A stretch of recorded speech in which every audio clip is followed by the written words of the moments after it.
ہم وہی کہیں گے جو ہمارا دین ہم کو بتاتا ہے. عمل کرو تو تمہارا بھلا ہے, نہیں کوئی عمل کرے تو نقصان ہمارا نہیں ہے, اسی کا نقصان ہے. سرکار غوث پاک رضی اللہ تعالیٰ عنہ فرماتے, جب میں علم دین حاصل کرنے کے لیے چلا اور بغداد شریف کے قریب پہنچ گیا, اب شہر میں داخل ہونا چاہتا ہوں کہ حضرت خضر علیہ السلام آ گئے, اور خضر علیہ السلام نے کہا کہ ابھی نہیں, اجازت نہیں ہے, ابھی آپ بغداد میں داخل نہیں ہو سکتے, اللہ کی طرف سے اجازت نہیں ہے. آپ نہیں ہوئے داخل. کب تک؟ 7 سال تک. سرکار غوث پاک کہتے ہیں کہ 7 سال تک میں بغداد کے نواح میں رہا, جنگلوں میں رہا, صحرا نوردی کرتا رہا, جنگلوں میں اپنی راتیں گزارتا رہا, اپنے رب کی پاکی بیان کرتا تھا. نوجوان جب غفلت کی نیند سویا کرتے تھے, جب نوجوان عیاشی میں ڈوبے تھے, سرکار غوث پاک رات کی تنہائی میں جنگلوں میں گھوم کر اللہ کی پاکی بیان کر رہے تھے, اللہ کا ذکر کر رہے تھے, رب کی اطاعت اور فرما برداری کر رہے تھے. کہتے ہیں کہ نہ میرے پاس کھانے کے لیے کچھ تھا, نہ پینے کے لیے کچھ تھا, یہاں تک کہ جب بھوک کی شدت بڑھتی تو میں درخت کے پتوں کو کھا لیتا, اور اس قدر آپ نے پتے کھائے تھے کہ آپ کے بدن کا رنگ ہرا نظر آتا تھا. یہ آپ کی پرہیزگاری اور تقوی ہے.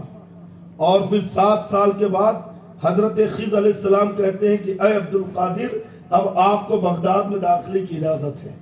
قدم قدم پر حضرت خضر علیہ السلام, خضر علیہ السلام کا کام ہی تو یہی رہنمائی کرنا. اعلیٰ حضرت اس لیے تو فرماتے ہیں کہ شکر کے جوش میں جو ہو وہ تجھے کیا جانے, خضر کے ہوش سے پوچھے کوئی رتبہ تیرا. مقام غوثیت کیا ہے, خضر علیہ السلام سے پوچھا جائے. قدم قدم پر حضرت خضر علیہ السلام آ رکھے ہیں, رہنمائی فرما رکھے ہیں, رب کا پیغام لا کر حضرت سرکار غوث پاک کی بارگاہ میں پیش کر رکھے ہیں. سرکار غوث پاک رضی اللہ تعالیٰ عنہ نے پوری زندگی تقوی, پرہیزگاری, اطاعت, عبادت, نماز, درس و تدریس, مدرسے میں تعلیم و تعلم میں گزاری. علم سیکھا بھی ہے اور علم سکھایا بھی ہے. مدرسہ قائم کیا, لوگوں کو پڑھایا, اور زندگی بھر تزکیہ نفس کرتے رہے. ہمیشہ حرام مال سے بچتے رہے, سمجھے کہ نہیں. جب مستنجد باللہ نے, جو بادشاہ تھا, خلیفہ تھا, 10 درہم و دینار کی تھیلی آپ کی بارگاہ میں پیش کی, آپ نے 2 تھیلیوں کو اٹھایا اور نچوڑا, اور جب نچوڑا تو خون بہنے لگا. کہتے ہیں کہ لوگوں کا خون نچوڑ کر میرے پاس تحفہ لے کر آتا ہے. اگر شریعت کی پابندی نہ ہوتی تو ان تھیلیوں کو اتنا نچوڑتا کہ خون تیرے محل تک بہتا ہوا جاتا. سرکار غوث پاک رضی اللہ تعالیٰ عنہ رزق حلال تلاش کر رکھے ہیں, رزق حلال تناول فرما رکھے ہیں, اور حلال کی طرف لوگوں کو مائل کر رکھے ہیں. سمجھ گئے؟ اور اللہ کے اس پیغام پر عمل کر رہے ہیں کہ قد افلح من تزکا, تحقیق کہ وہ کامیاب ہو گیا جس نے اپنے آپ کو ستھرا کر لیا. وہ کامیاب ہو گیا جو گناہوں سے پاک ہو گیا. وہ کامیاب ہو گیا جس نے اپنے نفس کو شکست دے کر نفس پر فتح حاصل کر لی. وہ کامیاب ہو گیا جس نے اپنے دل کو گناہوں سے پاک اور صاف کر لیا. قد افلح من تزکا. سمجھے؟ سرکار غوث پاک اتنے اونچے مقام پر فائز, لیکن شیطان آپ کے پاس بھی آ گیا. آیا کہ نہیں؟ بادل کی شکل میں بادل چھا گیا اور آواز آتی کہ عبد القادر میں تیرا رب ہوں, جا تیرے لیے نماز معاف. سرکار غوث پاک کہتے ہیں کہ نماز تو انبیاء کے لیے معاف نہیں, حضرت صدیق اکبر پہ معاف نہیں. حضرت صدیق اکبر کا مقام کتنا اونچا. بعد الانبیاء بالتحقیق امیر المؤمنین ابی بکر الصدیق رضی اللہ تعالیٰ عنہ. تمام نبیوں کے بعد اگر کسی کا مقام ہے تو بالتحقیق حضرت صدیق اکبر کا مقام. نماز حضرت صدیق اکبر کے لیے معاف نہیں ہوئی, حضرت عمر فاروق اعظم پر معاف نہیں ہوئی, صحابہ کے لیے معاف نہیں ہوئی, آقا علیہ الصلوۃ والسلام کے لیے نماز معاف نہیں, اور میرے لیے معاف. غوث پاک کہتے ضرور تو شیطان ہے. اور عبد القادر کو بہکانا چاہتا ہے. آپ نے لاحول پڑھا تو پوری روشنی غائب ہو گئی, بادل جو دکھ رہا تھا چمکدار روشن کالا پڑ گیا. اب ایک دھیمی سی آواز آئی, ایسا لگ رہا تھا کہ ٹھکائی پڑی, اب بھاگ رہا ہے. بھاگتے بھاگتے کہتا ہے کہ عبد القادر تجھے تیرے علم نے بچا دیا ہے نا. شیطان ہے, شیطان یہ پہچان گئے کہ یہ شیطان ہے. سمجھے کیسے پہچانا؟ جو نماز معاف کرانے کا دعویٰ کرے, ارے بولو, ایسے پیروں سے بچو جو مریدوں سے کہو کہ نہیں مت پڑھو, ہم ہے دیکھ لیں گے معاذ اللہ. ایسے بھی پیر مارکیٹ میں آ گئے جو مریدوں کے لیے نماز معاف کراتے گھوم رہے ہیں کہ نماز کی کوئی ضرورت نہیں. جو پیر اگر ایسا کہے کہ نماز کی ضرورت نہیں ہے یا ہم سب معاف کرا دیں گے, وہ کافر, اسلام سے خارج اور باہر. کیونکہ نماز فرض ہے اور اس کی فرضیت قطعی ہے, اور جو نماز کی فرضیت کا انکار کرے کافر. جو کہے نماز ضروری نہیں وہ کافر, اسلام سے باہر. تو ایسے پیر بھی آج کل مارکیٹ میں گھوم رہے ہیں. سرکار سیدنا حضور مفتی اعظم ہند علیہ رحمت الرضوان فرماتے ہیں کہ رہنماؤں کی سی صورت راہ ہماری کام ہے, رہزن ہے کو بکو اور رہنما ملتا نہیں. اہل گہلے ہیں مشائخ آج کل ہر گھڑی ہے نا, ہر گلی اہل گہلے ہیں مشائخ. اہلا گہلا سمجھتے نا, ہاں آڑا تیڑا کیسا بھی, اہل گہلے ہیں مشائخ آج کل ہر گلی ہے نا, بے ہما و باہما مرد خدا ملتا نہیں. اور نوجوانوں پیغام دیکھو مفتی اعظم ہند کا کہ ہے صفائے ظاہری کے ساز و ساما خوب خوب, ہے صفائی ظاہرہ کے ہے نا. ظاہر صفائی کے تو بہت سے سامان ہیں, ایک سے ایک شیمپو, کریم, فیس واش, صابن, تڑک تھڑک سب دکھ رہا ہے. ہے صفائی ظاہرہ کے ہے نا, ہے صفائی ظاہری کے ساز و ساما خوب خوب. جس کا باطن صاف ہو وہ باصفا ملتا نہیں, اور بس یہی سرکار ہے, اس سے ہمیشہ پائیں گے. عقیدے کا شعر دے رہا سرکار مفتی اعظم ہند, بس یہی سرکار ہے, اس سے ہمیشہ پائیں گے. دینے والے دیتے ہیں کچھ دن, صدا ملتا نہیں. بے شک وصل مولا چاہتے ہو تو وسیلہ ڈھونڈ لو, بے وسیلہ نچ دیو ہرگز خدا ملتا نہیں. سرکار مفتی اعظم نے کس انداز میں پیغام دیا. غوث پاک فرماتے کہ تو شیطان ہے, مردود ہے, نماز معاف کرنے کی بات کرتا, لا حول ولا قوت الا باللہ.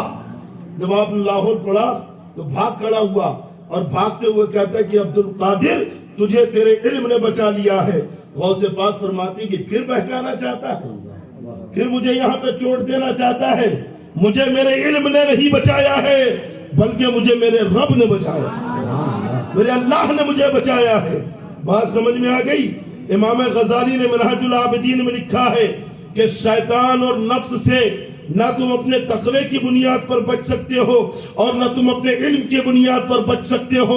اگر تم شیطان اور نفس کے چنگل سے بچنا چاہتے ہو, اگر تم شیطان اور نفس کے فریب سے بچنا چاہتے ہو, تو ہر وقت اللہ کی بارگاہ میں گڑ گڑا کے دعائیں مانگو. اللہ کی وہ ذات ہے جو تمہیں شیطان اور نفس سے بچائے گا. اللہ کے سوا تم سوچو گے کہ ہم تقوی سے بچ جائیں گے تو بڑے بڑے تقوی والے نکل گئے. شیطان کم متقی تھا, کم پرہیزگار تھا, کتنا پڑھا لکھا تھا, علم کی بھی کمی نہیں, عبادت کی بھی کمی نہیں. سمجھے کہ نہیں؟ اگر ہم اولیاء کرام کا تذکرہ کریں اور کہیں کہ بھئی اللہ والوں کے ساتھ میں ہو جاؤ, ایمان بھی بچ جاتا ہے, اعمال بھی محفوظ ہو جاتے ہیں, تو یہ بدعقیدے مذاق اڑاتے ہیں. ایسا نماز پڑھے گا تو کیا اعمال محفوظ نہیں. ہم نے کہا کہ بھئی اللہ والوں کے ساتھ ہو جائے, کونوا مع الصادقین, سچوں کے ساتھ ہو جائے جنتی ہو جائے گا. کونوا مع الصادقین, سچوں کے ساتھ ہو جا, ارے جنتی ہو جائے گا. ہوگا کہ نہیں؟ ارے اصحاب کہف کا کتا ہو کر جنتی ہو گیا, نہیں ہوا.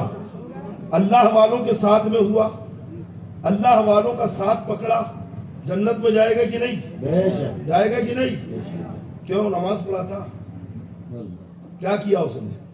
روزے رکھا، پھر کیوں جنتی؟ اللہ والوں کا ساتھ. سبحان اللہ. سمجھ گئے؟ تو بدعقیدہ کہتا ہے کہ کیا نماز پڑھے گا تو جنت نہیں ملے گی؟ ہم نے کہا نہیں، نماز سے جنت نہیں ملے گی. جملے پہ غور کرنا، بھی جواب مل جائے گا 1 منٹ میں. روزہ رکھے گا تو جنت نہیں ملے گی. نماز ہے نا، جنت نماز کا بدلہ نہیں ہے.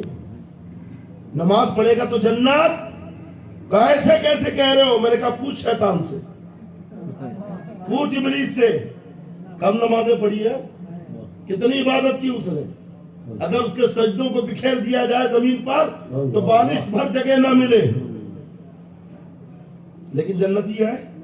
ارے تھا، نکال دیا گیا. اللہ کے محبوب نبی کی توہین کی، اللہ والے کی گستاخی کی، تو پتہ چلا اللہ کے محبوب کی گستاخی کرو گے جنت میں بھی ہو تو پھینک دیے جاؤ گے وہاں، اور اللہ والوں کے وفادار ہو جاؤ گے کتا بھی ہے تو جنتی ہو جائے گا. ہم تو انسان ہیں، اس لیے کونوا مع الصادقین آیا. اب سنو، جنت نماز کا بدلہ نہیں ہے، جنت روزے کا بدلہ نہیں ہے، جنت حج و زکات کا بدلہ نہیں ہے، بلکہ جنت ایمان کا بدلہ ہے. جنت اسی کو ملے گی جو ایمان والا ہوگا، جنت اسی کو ملے گی جس کے دل میں نبی کا عشق ہوگا. جنت ایمان کا بدلہ ہے. ہاں، نماز پڑھی ہے آپ نے، روزے رکھے ہیں، حج و زکات ادا کیے ہیں، تو یہ وہ نیک اعمال ہے کہ ان سے جنت میں آپ کے درجات بلند ہوں گے.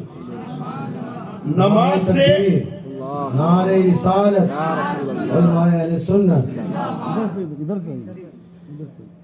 نماز سے جنت میں درجات بلند ہوں گے.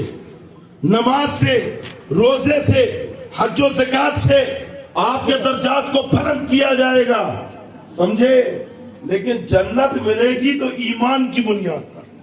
جس کے دل میں بھی رائی کے دانے کے برابر ایمان ہوگا، رب تبارک و تعالیٰ اسے جنت میں پہنچائے گا. بھلے ہی جہنم میں رہا ہے نا، تھکائی پٹائی ہوئی، دھلائی ہوئی، صفائی ہوئی، جو گناہ کیا تھا اس کے بدلے میں عذاب ہوا. اب اللہ چاہے تو اپنے کرم سے بخش دے، یا مصطفیٰ جان رحمت کی شفاعت سے اللہ معاف کر دے، اور نہیں تو پھر برے اعمال کا بدلہ تو ملے گا. لیکن دل میں اگر رائی کے دانے کے برابر بھی ایمان ہے تو جنت میں جائے گا. جہنم میں تو وہی رہے گا جو کافر اور مشرک ہے، جو مرتد اور منافق ہے، وہ جہنم میں ہمیشہ رہے گا. سمجھ گئے؟ جنت ایمان کے بدلے میں ملتی ہے، اور نیک اعمال سے جنت میں درجات بلند ہوتے ہیں. سمجھ گئے آپ؟ تو یہ جو نیک اعمال ہم کرتے ہیں اس سے ہمارا تزکیہ نفس ہوتا ہے. آپ کثرت سے اللہ کا ذکر کریں گے، آپ کا دل صاف ہوگا، دل پاک ہوگا. اور جب دل صاف اور پاک ہوگا تو رب کا پیغام آپ ہی کے لیے تو ہے، قد افلح من تزکا. تحقیق کہ وہ کامیاب ہو گیا جس نے اپنے آپ کو ستھرا کر لیا، اپنے آپ کو پاک کر لیا، جو گناہوں سے صاف ستھرا ہو گیا، جو گناہوں سے پاک ہو گیا. اور گناہوں سے پاک کیسے ہوتے ہیں اسے اگر سمجھنا ہو تو سرکار غوث پاک کی زندگی کو ملاحظہ کرنا ہوگا، سرکار غریب نواز کی تعلیمات کو پڑھنا ہوگا، اللہ والوں کی زندگی آپ کو دیکھنا ہوگی. تب پتا چلے گا کہ تزکیہ نفس کیا ہوتا ہے. اور جب تزکیہ نفس ہوتا ہے نا تو اس کمال پر اللہ اسے پہنچاتا ہے، اس مقام پر اسے فائز کرتا ہے کہ دنیا محو حیرت ہو جاتی ہے ان کے درجات اور مقام کو دیکھ کر. آج کل بہت سے جھوٹے دعوے دار بھی ہیں، ہے کہ نہیں؟ ایسے جعلی نقلی پیر جو دعوے تو بڑے بڑے کرتے ہیں، ہے نا، انہیں تو کچھ بھی نہیں آتا. جنہیں کچھ آتا تھا ان کے تعلق سے امام غزالی لکھتے ہیں کہ آج کل تو ایسے پیر بنے پھر رکھے ہیں کہ جنہوں نے دوسروں کے ملفوظات رٹ لیے اور رٹو طوطوں کی طرح سنا کر لوگوں کو اپنے فریب میں گرفتار کر رہے. امام غزالی نے اپنے دور کی بات بیان کی ہے کہ دوسرے بزرگوں کے ملفوظات کو رٹ کر رٹو طوطے کی طرح دوسروں کے سامنے بیان کرتے ہیں، سامنے والا ان کی باتوں میں آ جاتا ہے، بول بچن میں آ جاتا ہے. سمجھے؟ بول بچن کہتے ہیں اسے ہماری زبان میں. ڈاکٹر اقبال نے کہا تھا کہ اقبال بڑا اپدیشک ہے، من باتوں میں موہ لیتا ہے، گفتار کا یہ غازی تو بنا، کردار کا غازی بن نہ سکا. اور پھر جب لوگ فریب میں آ جاتے ہیں تو انہیں اپنے جال میں پھنسا کر مال لیٹتا ہے، ان سے دنیا کماتا ہے۔ امام غزالی نے صدیوں پہلے نشاندہی کر دی، اور اب تو ایسے جاہل پیر ہیں کہ جنہیں بزرگوں کے ملفوظات بھی رکھ لے تو غنیمت ہے، وہ بھی نہیں آتے، اپنے من سے ایسی ایسی باتیں گڑھ کر اپنے مریدوں کو بیان کرتے ہیں معاذ اللہ کہ خود بھی گمراہ ہو رہے ہیں، مریدوں کو بھی گمراہ کر رہے ہیں۔ شریعت کے خلاف ان کی بولی، ان کی باتیں شریعت سے ٹکرا رکھی ہے۔ نماز کی کوئی ضرورت نہیں معاذ اللہ، ایسے پیر آج مارکیٹ میں اتر گئے۔ پیر کیسا ہونا چاہیے؟ جو شریعت کا پابند ہو، متقی ہو، فسق و فجور سے بچتا ہو، اور علم بھی رکھتا ہو۔ کیا جاہل کا دامن پکڑو گے؟ بولو ہاں؟ ارے کم سے کم اتنا علم رکھتا ہو کہ ضرورت کے مسائل کتابوں سے نکال کر اپنے مریدوں کو بتا دے۔ پیر عالم بھی ہونا چاہیے، پڑھا لکھا ہونا چاہیے، اور اس کا سلسلہ ہے نا متصل بھی ہو۔ ایسا نہیں کہ کہیں سے بھی خلافت لا لی اور پھر ہی مریدی شروع کر دیا، اور پتہ نہیں خلافت ہے بھی کہ نہیں ہے کہ بس چالو کر دیا، ایسا بھی نہ ہو۔ سلسلہ اس کا متصل ہو، چاہے وہ قادری ہو، چاہے وہ چشتی ہو، چاہے وہ سہروردی ہو، چاہے وہ نقشبندی ہو، لیکن اس کے اندر یہ شرائط ہونے چاہیے، تبھی تو سچا پیر ہوگا۔ اور اپنے مریدوں کو نصیحت کرے، خود بھی شریعت پہ عمل کرنے والا ہو، اور مریدوں سے بھی عمل کروائے، ہے نا؟ ورنہ آج تو مریدوں کو لے کر بیٹھے ہیں، رات بھر خپ ماری، ان کی بھی فجر غائب، ان کی بھی فجر غائب، ہے نا؟ ایسا پیر کسی کام کا ہے جو مرید کی ہے نا خامیوں کو دیکھ کر پردہ پوشی کر لے، یا مرید کے برے کاموں کو دیکھ کر چشم پوشی کرے؟ ایسا پیر کسی کام کا نہیں، اور ایسے پیر کا دامن تھامو گے تو گمراہ ہو جاؤ گے۔ اس لیے شریعت کے پابند ہے، متقی، پرہیزگار، جو تزکیہ نفس کا طریقہ تمہیں بتائے، جو یہ بتائے کہ دل میں زنگ کیسے لگتا ہے، جو تمہیں یہ بتائے کہ دل کا زنگ چھوٹتا کیسے ہے، ایسے پیر کا دامن تھامنا ہے، اور شریعت کا پابند بن کر زندگی گزارنا ہے۔ قد افلح من تزکا، اگر سترے بن کر زندگی گزارو گے تو فرشتے جب آئیں گے روح قبض کرنے تو پیغام لے کر آئیں گے، یا ایتھا النفس المطمئنہ ارجعی الی ربک راضیۃ مرضیہ۔ سمجھے نوجوانوں؟ اور یہ جو غفلت کی زندگی میں آج ہم گرفتار ہیں، اور ہمارے دن و رات جو غفلت میں گزر رکھے ہیں، اور کیا غفلت ہے اور کس غفلت کے یا گناہ کے کام میں گرفتار ہے، آج یہ بتانے کی ضرورت ہے؟ سب جانتے ہیں، جانتے ہیں کہ نہیں؟ ارے 2 بجے رات تک جاگنا یہ کون سی ایمانداری کی بات ہے؟ حدیث پاک میں حکم تو یہ ہے کہ عشاء کے بعد جلدی سو جاؤ تاکہ صبح فجر میں اٹھ جاؤ۔ یہ آداب میں سے ہے کہ نہیں؟ جلدی سو۔ یہاں تو 2 بجے تک یہ پب جی چالو ہے، گیم کھیل رہے ہیں، واٹس ایپ چالو ہے، اور سوشل میڈیا پہ چیٹنگ چالو ہے، اور ہے نا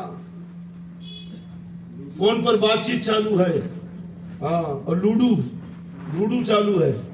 اچھا بچے تو بچے، حضرت ہاں، یہ اسی لائن میں 60 سال 70 سال کے بچے لوڈو کھیلتے ہیں موبائل پہ، بتائیے وہ بھی استغفر اللہ۔ آٹو میں چپ چاپ سے بیٹھ کے دلہن کی طرح 60 سال 70 سال کے بچے 60 سال 70 سال ہے نا، اس عمر کے اگر لوڈو کھیلیں گے تو بچے کیا کریں گے؟ ان پر کیا اثر پڑے گا؟ ارے بچوں، بڑے جو ہوتے ہیں یہ بچوں کے لیے آئینہ ہے، تمہیں کو دیکھ کر تو بچے سنوریں گے،